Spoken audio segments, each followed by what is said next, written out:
Hey guys, this is Regina with Inspire. Today's show is going to be like none other. I know you guys are used to hearing me say that, but it's true. I'm going to be interviewing a couple named Maggie and Pete Carrasquillo. Their story is incredible. It is a story of a journey of people who fought to be here and impact the lives of others. I can't think of a better inspiring story that needs to be told. Again, this is Regina with Inspire. You guys plug in, like, and share, because you're going to want to keep this one.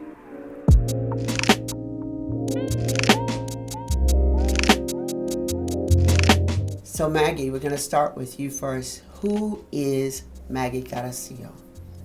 Maggie Carrasquillo is one. I don't want to give you the Christianese kind of thing. I know what you do. And I'm absolutely sure that I am a daughter of the King.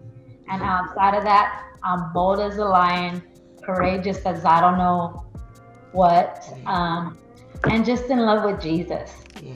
I'm a friend, I'm a mother, I'm a wife. But before all that, I'm just in love with Jesus. And so I can't ignore him. He's right here. So Pete, so is she dead on when she's saying that? Dead on. She's dead on. Definitely on the bold as a lion, for sure. I agree. Since we're right here, you're the husband, of this lion. So what has it been like? You guys have been married too for how long? 18 years. 18 years. We've been together for 23. 23 years. Praise God. A lot of people don't even make it out the chute, so that is something. To praise We stumbled God. a little bit, but we made it out. So what is it like being the husband of this amazing woman? It is awesome, actually. I like to say one of the top 3 words would be entertaining. That I stay entertained. Definitely, not just wife, but best friend and companion. I will go anywhere in the world and truly ready to spend the rest of my life with this one. So that's exciting. That's exciting. He did get an offering to say that. He did. Okay. He did, right here under the table. I'm You working on it. it was on your speak well, brother, speak well. So, but no, truly amazing. What I will say is that what you see is what you get.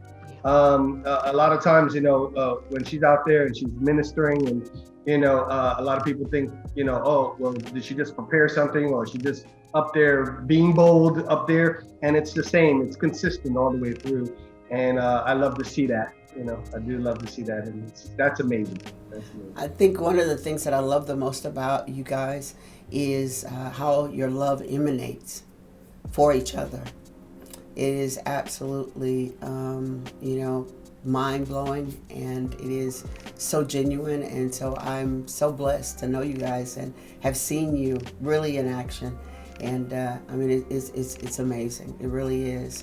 Now, I'm interviewing you, but I'm so glad that I do get to do this interview with you on here, Pete, because the first sermon with the two of you guys together, you were just killing it, but Pete came up and just slayed the lion like right before you got up, and I was so mad because my iPad got stolen. So I'm glad that you're here. I used to listen to you every morning, I kid you not, a couple of times throughout the day, and then we get down to the fight, because that's exactly who she is. So in this journey, you guys are in ministry. Give us a little bit about your ministry. Our ministry started in 2006, Passion, Fire, and Love, and that's what we preach. It's passion, it's fire, and it's love. And more so, what we've gotten into is identity, because we believe the body of Christ is in an identity crisis. Yeah. Nobody knows who they are, and that's why we can't even come together and agree on one thing. Yeah. And so that's been something that God has really put on our heart. As missionaries, we've been to Argentina, we've been to Bosnia, we've been all over Mexico, and that'll get you in trouble, because them tacos ain't no joke in Mexico. You can't get that off the taco truck over here. I'm just saying. I came back like 15 pounds heavier. We were only there for a week. Stop, girl. So we've been all over Mexico. We've been to Argentina, but I think the most impressive and the most that God has allowed us to do and see was in New Zealand, and we've been there 4 times. Yeah. getting ready for our 5th trip right after this year. I know that God, He uses you. I remember, without trying to tell my own story, I remember coming back from Haiti and having to pull over on the side of the road. And when I tell you this woman is powerful, I had you pray for me, and right then, God moved. But you did not just get here overnight. Your journey, it has been, it's been a journey. And so that people can really understand where your faith comes in at, where y'all's hope comes in, and where that fight comes in at, because you were fiery even before you started this part of your journey. I mean, you had a whole lot of fight in you, then. But I want you, over the past, I would say it's been the past, 4 years, 5 years? Seven. It has been that long? Wow. Since this battle. Yeah. Wow. 7 years. And so I don't want to take away from the story. So I want you were on the field doing what you do. And then what happened? So, there's a lot to say, but I just want to hone in on the fact that, yes, we were doing what we were supposed to be doing and felt like we got a spanking and we didn't know why. Because I started to have what I thought was muscle spasms, and they were only happening during the night, and then they started happening during the day. So Pete was like, this is a muscle spasm. We need to get you into the doctor. Very long story short, it ended up being a tumor. But I will say this, when the doctor called me, she said, you have a lesion in your brain. And Regina, Pete is witness. I was like, oh, we could deal with that. Jesus cast out a whole bunch of them, and this is a demon. And then I realized, well, either way, it's still a demon. It was, this just huge attack. And so had surgery the first time, and then they had to come back because they were seeing it grow back just a little bit. But then this last time was rough, because it was 3 times bigger than it was to begin with. And I was having tons of the big, seizures, but not going unconscious. And I almost feel like could I have just gone unconscious and not known what was going on, and that's not how it happened. I knew everything, felt everything. And so that wasn't fun at all. And then that was happening. We had gone to New Zealand. That's when you were in much intercession and prayer for me, because I absolutely thought I was going to die in New Zealand. I was like, that's it. But in my heart, I was like, if I go now, I'm doing exactly what God has called me to do. Can we stop right there? Just that? Okay, so you had this brain tumor. The first time when you found out, you guys though, and I think it's important, I try not to tell, the story. I've been corrected numerous times for telling other people's stories, but this time, guys, I gotta back up a little bit. I remember, guys, you guys praying, and literally there was a hole. Can you tell a little bit about that? You guys fought this thing, and yeah, we did. Because the first time, our doctor was very, very negative. She was like, basically, this is the prognosis, and hey, deal with it. And so we did. We prayed, and Pete actually got me a picture of a brain that was completely normal. And he's like, I need you to focus on this the entire time you're in that MRI machine. This is what I need you focused on. And I did. I began to visualize exactly what he had shown me. And then I was already thanking God that it was over with, right? And so we get to go back into the doctor's office, and the MRI is ready right away. And so she opens it, and for whatever reason, they started having technical difficulties. So they had to open it in the lobby where all these other patients are sitting.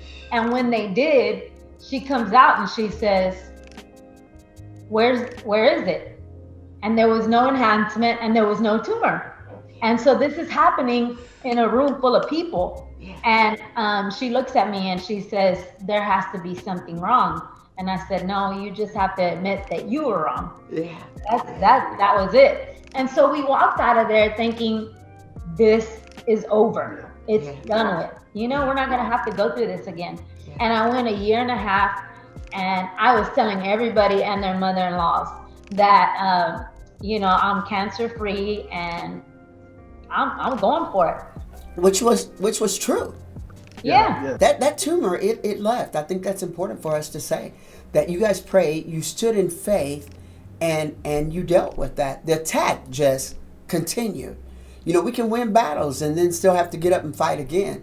But I think it's important that people know that, when you hit those moments of where God did move, it is not that he did not move for you. He moved for you. It was 1 month to the other between the two MRIs. So you had them both next to each other. You had the month prior before, and then the one that showed nothing on it right next to it. You know what I'm saying? A month later. So. Wow. But the journey. And like I said, it was happening in this lobby full of people. So I kind of felt like, I'm sitting there, I'm ready to preach. I'm like, I know you were. Told you, and you know me, I told you, I try to tell you God was going to get this glory. And so it was really amazing. And it gave us a lot of hope, obviously. And then the second time when it came around, it was a lot harder because I didn't understand. I'm preaching, I'm, doing life again, and I start to have seizures again. And these weren't just petite. It was my whole leg would come up and shake for up to 2 minutes. And so that wasn't happening after the first one. But I need to say this. When I had the first one, they weren't sure whether I was going to be able to walk, to talk, or to see again. And as you can see, I'm doing all three. So then here we go in for the second one, and it's the same doctor, and he's a dang good doctor, but he says to me, this isn't a cure, and you're gonna have to have radiation and chemotherapy. So we get done with the second tumor, everything's removed. I'm out of the hospital in 2 days after brain tumor. And at that time, I actually had this creature thing walk in my room and tell me your life is over.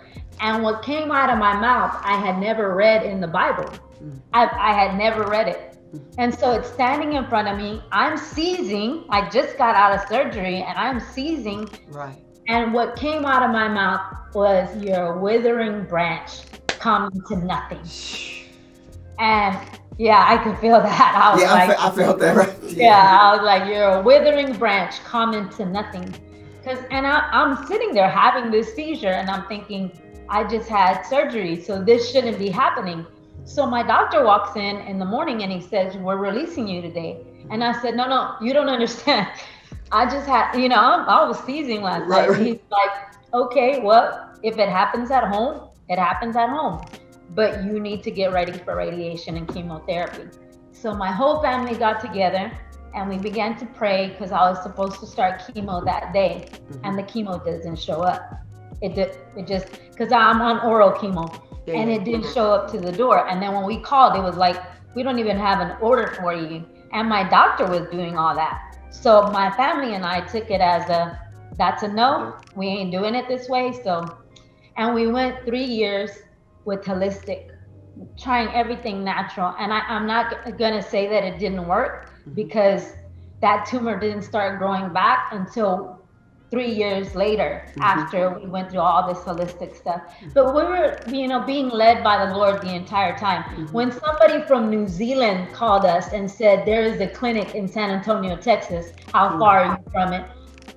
That has to be God. I'm like, so we packed up our things, we moved to San Antonio, and went to a holistic clinic there, and then moved back to Houston, had 2 years of more holistic stuff here, and then I started having the big ones again. And so that's when we went back. Let me back up a little bit for those that are listening. So you guys are challenged with all of this, and you know what's going on. And Pete, you're watching your wife go through these things. But the thing that I do know is that it requires faith for you to even take the second route, How do you muster up that kind of faith to be able to stand and say, okay, God, Sometimes things come in like a flood. But how is it that you muster up that kind of faith to be able to stand and say, you know what, I'm going to trust you. This thing is big, but I'm going to trust you. How do you do that? And that thing was just knowing his voice.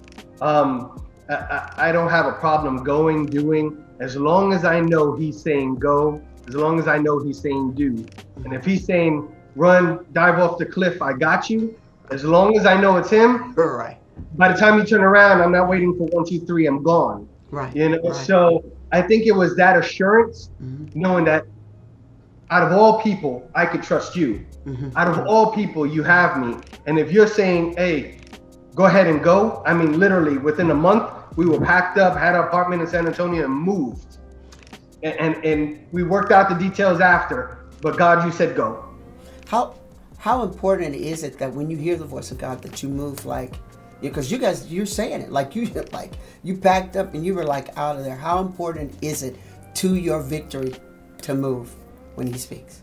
It's so important because if you delay in any way, something else can get in there. And I'm talking about a stranger's voice that starts to speak and say, you know, this isn't going to work out. And not that it didn't come, but by the time it came, I was like, we already set up our furniture in the apartment. You ain't getting us to go back to Houston. You know what I'm saying? Right. And so it's very important that we obey. And you know, I'll say this, Regina, because I've heard it a lot, you know, delayed obedience isn't obedience. And what the Lord showed me was delayed obedience just causes more friction. It causes, you're gonna, you know, encounter more. But if you do it when I tell you to do it, I'm running that train. Everything has to move out the way for me. And you understand that, right? Because He's the King of glory and He's coming in as a mighty warrior. And then you get to show up in Him and it's like, bam. So don't delay your obedience because it's very important. You get to show up with Daddy on the front line. Right. Especially when He's fighting for you. Exactly. And when you delay it, you don't know what you're going to encounter. Yeah, you have no somebody. idea what's coming. Yeah. So not that, because a lot of people get condemned when they're like, oh man, I didn't do it when God told me to do it. And now He's, you know, punishing me or whatever the idea is out there. And it's not that at all. Right. It's just that the enemy now knows that you're vulnerable and you really don't trust what you just heard. Right. So now I can throw all these other voices at you and keep you confused. Right. And so it's very important. I love that the most about you, because you always go back for brothers and sisters and say, hey, look, yeah, okay, I know what you think, but this is really how God sees us. He never gives up on us. Yeah, we missed it, but He's still working this out, and you give those explanations of why. And I thank you so much for doing that. So now we are on the third go round. The third go round was horrible. It wasn't the same doctor. And then he, anything that I said that had to do with God, he would just like, I mean, literally almost manifest. And I'm like, what is happening? You know, we'll deal with this demon. I'm telling you. So it wasn't fun, you know, having to deal with just the doctor. Yeah. But then coming out of that, I would swell, which had never happened. So I had to ask if he had even put my cranium back. And his response was, yes, we did. And if you're swelling, you're just swelling. It was kind of that attitude behind it. So I knew that once again, the enemy was trying to come in and say, you're going to have problems. And I have had different problems where my left side doesn't work as much as, or as well as it did, but that's temporary. And I have trouble at times with my speech. So I look at it like, okay, I could be having all other kind of issues. They told me I wasn't going to see, I wasn't going to be able to talk, you know, none of that. So that's what gives me hope. It's like, God, I'm still here. So I wake up every morning, like mercy woke me up, literally. And then have a very good knowing that it's only Him. You know, before you just wake up and do your thing and there's, hey, God, good morning. And we have those short conversations. Yeah. Now I'm laying in bed like, thank you that I'm breathing. Thank you that I had no seizures last night.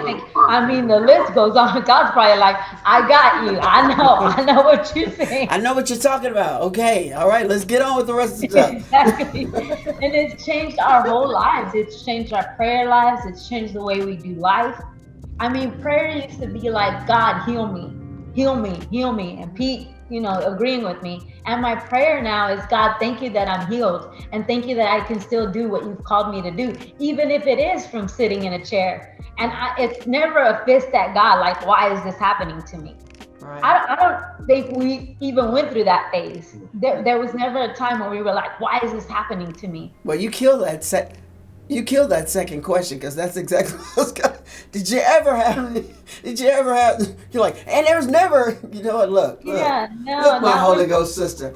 It's just because Regina, this is the best way I can describe it. I'm not gonna indict God in my mind. Come on now. I'm not gonna do that. I have no right to do that. Right. He sits on the throne. Right. And if anything, there's so much humility in knowing that he saved my life. Come on. And my life was saved. Yeah. And there's a lot of humility that comes with that. Right. If he tells me I'm a crybaby. Yes. He's like, girl, no. He's like, I don't know about all this. He goes, everything, you're crying. I was like, because it becomes real life. I remember when I called you the first time, and you came over and we sat down together, and you said, this is the time that you're grateful. And then, and you were honest with me, and you were like, you get to a point where it's just normal life again. Right. Well, our life hasn't been normal since then. So it's just been this gratitude. Like a new norm. Yeah, a new norm. Yeah. So you were talking about identity. You're fighting a battle that not many people will fight, but you did not lose your identity in the middle of it. Neither one of you. Let's talk about it. We haven't. I think you found more. Yeah, you find more. I want to read this one scripture, because this is something that we stood on. And it says, awake to your righteousness, and the distortion of sin will have no further effect on you. God is not confused. What a shame that anyone should exchange what God knows to be true about us to someone else's inferior opinion. And it's found where? It is found in 1 Corinthians 15:34. And it'll probably say it different in your Bible, but I'm telling you, this is the one we sit on. And it's awakening to that righteousness, to understand that there's no separation. That separation is truly an illusion. Mm-hmm. And understanding that if I'm in him, then I'm everywhere where he's at. And if he's in me, and really just, we focus more on the fact that he's in us, because he can do way more in us than we can do in him, if that makes sense. Right. Because he's the one that's driving. I'm just sitting on his lap. Right. And so when we began to understand that, it made it so much easier, because there was a lot of opinions, a lot, what are you doing wrong? Is Pete hiding? Okay, stop this. Can we go there? Yeah, let's go there. I'm glad you said that. What are you doing wrong? Does it have to be that you're doing something wrong? Talk about it, because there are some people that are Christians. There are people that have walked away from Christianity because they were going through like these major battles, and they just kind of threw their hands up in the air, just feeling like they couldn't get it right. Can we talk about that? They felt like the things that were happening, God was punishing them. Come on, let's talk about it. But I guess it's knowing that God's not a punisher, but he's a finisher, right? He doesn't punish us. And we have this Old Testament, Old Covenant mentality. And you grew up with that. I mean, I didn't even know there was a New Testament till I was like 15, 16 years old. Okay, I'm exaggerating. But still, everything my grandmother said came out of the Old Testament. Right. And if you didn't come down from the mountain, hey, you died up there. I was like, wait, I don't want to go up the mountain then. So it was a lot of that. And then every single time you did something wrong at home, you were going to hell. It wasn't even you're being punished. They skipped that one in my family. You were just going straight to hell. So you're just scared your entire life. So then when life starts to happen, you immediately think, right, I'm doing something wrong. And then you have people in the church realm that agree with that. because they don't know any better either. What I would do, and God has convicted my heart, and I don't do it anymore. But I used to say, stuff would start going crazy. I say, Aiken is in the camp. Exactly. And then you have the other side that was like, okay, so you're not doing anything wrong, but what is Pete doing that you don't know about? Because we knew it was you, Pete. Yeah, it was like he was the one that needed to be thrown overboard, you know? And I was like, so it started to mess with my mind because I'm thinking, is Pete doing something that I don't know about? Stop. Are you kidding? Being honest. So I just had a conversation with my husband. I said, look, if there's something you need to tell me, please, because I don't want to have to pay for something that you're doing wrong. This should be falling on you. You know, your head should be on the chopping block, not mine, literally. And Pete, are you looking at her like, have you lost your mind for real? I was. Are you having a seizure at this moment? I was. But that's why I said part of it was entertaining. So.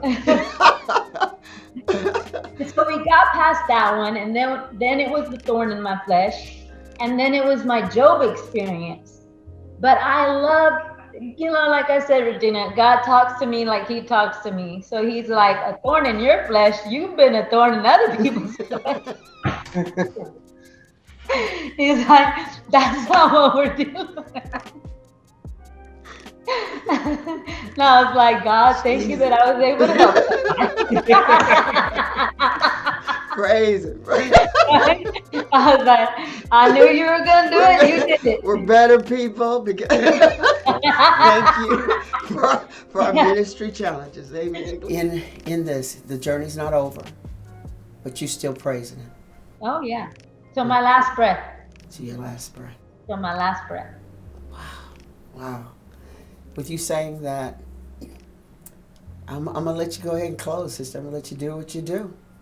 Just go ahead and just, because we have people who don't know him that listen. I think, like I said, the image of God is so distorted that you have to understand, first off, that he's a good God. And secondly, that he can't be something else other than love, because love is not something he does. Love is who he is. And when you think about that, and we've been chastised, a lot of us, by the church, so you don't want nothing to do with the church. But we are his church, just individually. And if you could just step into that reality of saying, I know that I belong to him and he belongs to me and he loves me no matter what. And that no matter what, that's what's in stone. No matter what, that's what's written on the tablet. No matter what. And I just want to encourage people to understand that it doesn't matter where you're at. It just matters that you know who he is and you say yes to him and you move forward in that. And it doesn't have to look like the next person. It's not supposed to, because you're the expression of Jesus in you and through you. So trying to be somebody else is not going to help us. We have a Regina Johnson. We have a TD Jakes. We have a Pete Carrasquillo. Those are already there. But what are you going to do with what God has given you? And everybody plays a piece of the puzzle. Everybody does. Whether it's big, small, Biggie Smalls, whatever it is, it's going to get taken care of. And so I just want to encourage the people to receive God's love. And you know me, because we have to laugh. I mean, if 5 shots couldn't stop Tupac, come on now. Come on. It didn't stop him. It shouldn't stop you either. You just have to keep going. And I can say that I'm not making light of anybody's situation. Not at all. But when you pay more attention to the problem, you're already lining up with Satan himself. You're lining up with the perpetrator, the one who is abusing you, the one who is using you. You're lining up with him. You're already saying, okay, you can have me and you can have all of me, because you start to line up with the lie. So what we decided when we started this journey, it was like, we're not going to talk about what the enemy is doing in our lives. We're not going to focus on that, because he can only kill, steal, and destroy. And either one of those that he tries to do, my God's always going to step in. And so, go for what you know. Pete's always like, don't invite him in. I'm not inviting him in. We're already in the ring, right? Right. And you might feel like you are getting knocked down every round. But the fact of the matter is, at the end of that fight, they're still holding up your hand saying, this is the champion.